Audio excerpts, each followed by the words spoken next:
اچھا جی، بسم اللہ الرحمن الرحیم جی.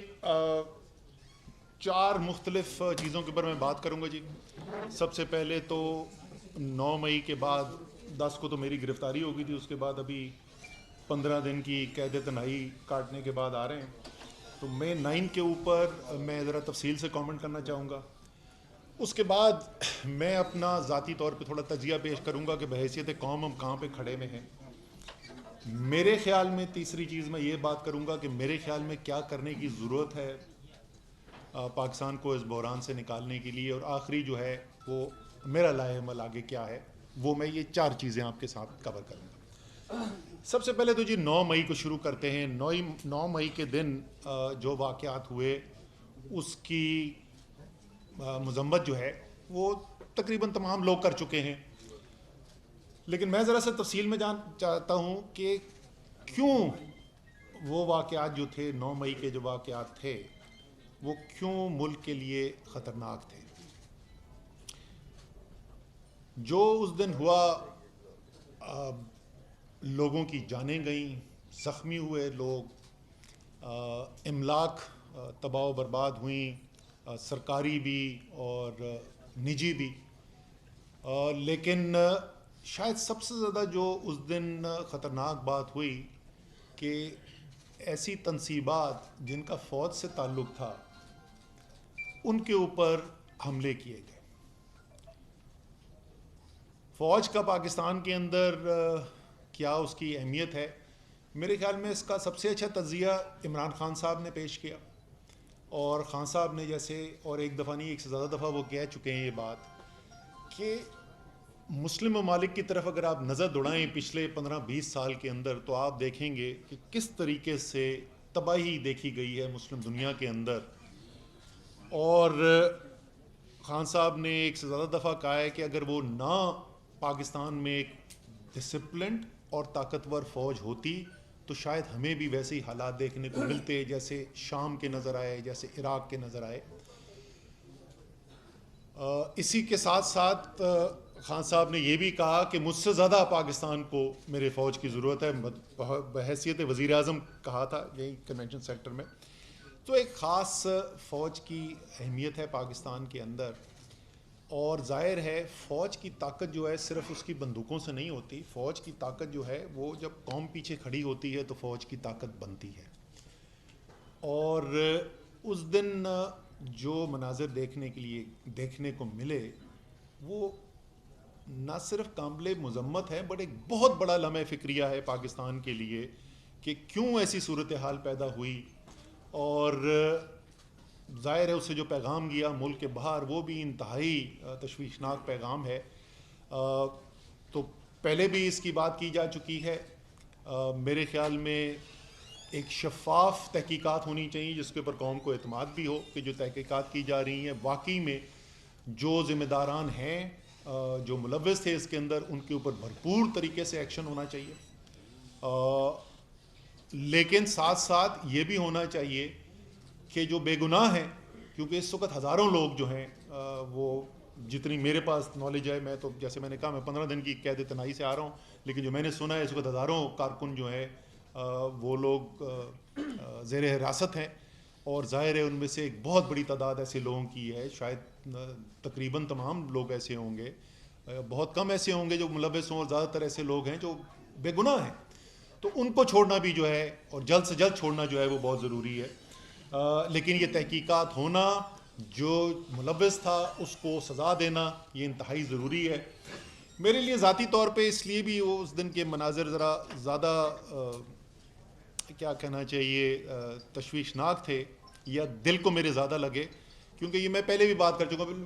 آپ مجھ سے آج کوئی ایسی بات نہیں سنیں گے جو آپ پہلے نہیں سن چکے ہیں، سوائے میرے خیال میں آخر میں تھوڑی سی میں بات کروں گا. باقی میرا تجزیہ جو ہے وہ کوئی بھی ایسی چیز نہیں ہے جو آپ پہلے نہیں سن چکے. مجھے یاد ہے میں نے 2017 میں نیشنل اسمبلی کے اندر، قومی اسمبلی میں کھڑے ہو کے تقریر کی تھی جس میں میں نے 10 نام لیے تھے، اور میں نے کہا یہ نام کون ہیں، آپ نے شاید سنے ہوئے نہ ہو. اور وہ 10 لوگوں کے نام تھے، 10 شہیدوں کے نام تھے جو اس سے پچھلے چند ہفتوں کے اندر شہید ہوئے تھے.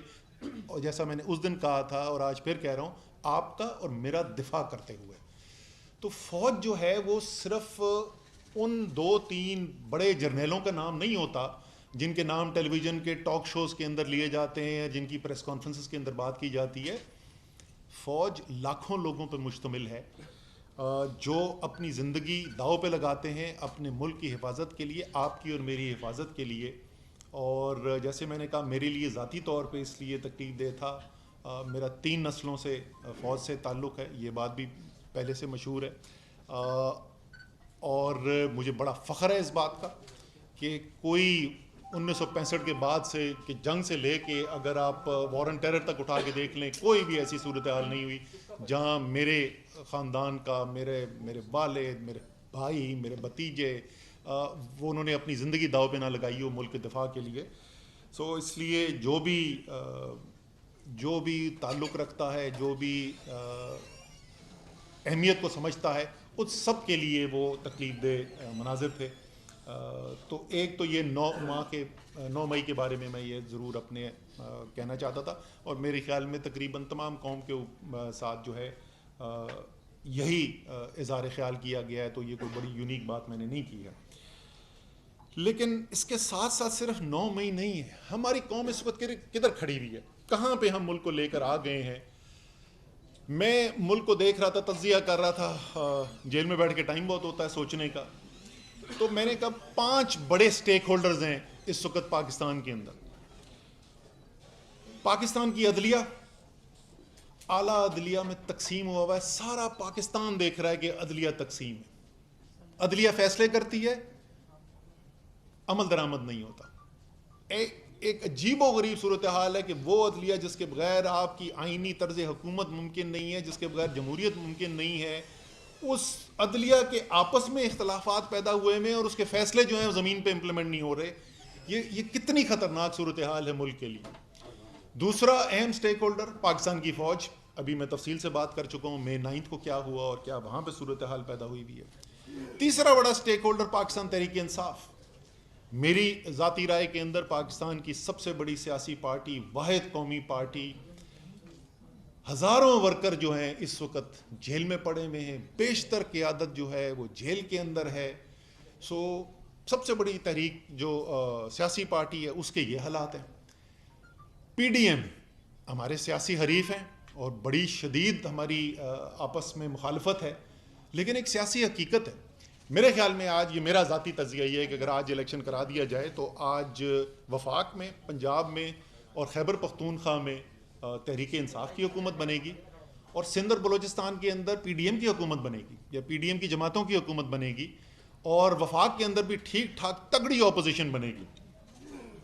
ہو سکتا ہے کہ ان کی رائے اس سے مختلف ہو، لیکن میری رائے میں تو وہ بھی یہ جو ایک اتنی بڑی سیاسی حقیقت ہے، ان کی سیاست جو ہے وہ پچھلے 13 مہینے میں اس کا بیڑا غرق ہو گیا اور وہ کمزور ہو گئے ہیں. جب پاکستان میں سیاسی پارٹیاں کمزور ہوتی ہیں تو اس سے پاکستان کی جمہوریت صرف نہیں، پاکستان کا ملک کمزور ہوتا ہے. تو یہ چوتھا سٹیک ہولڈر ہے.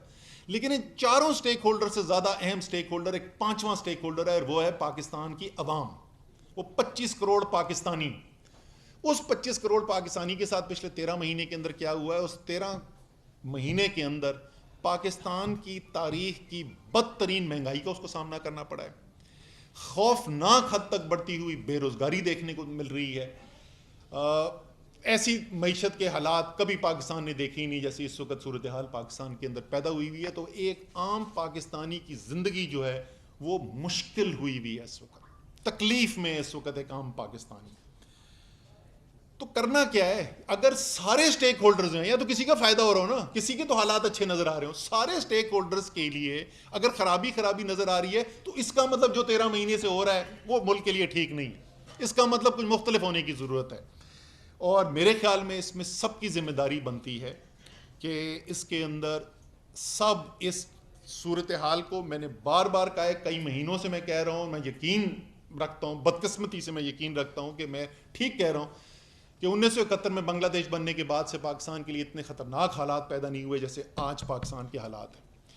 سیاسی طور پر اب انتشار دیکھ لیں، آئینی بحران دیکھ لیں، معیشت کا بحران دیکھ لیں، ہر طریقے سے اس وقت پاکستان ایک انتہائی خطرناک صورتحال کے اندر ہے.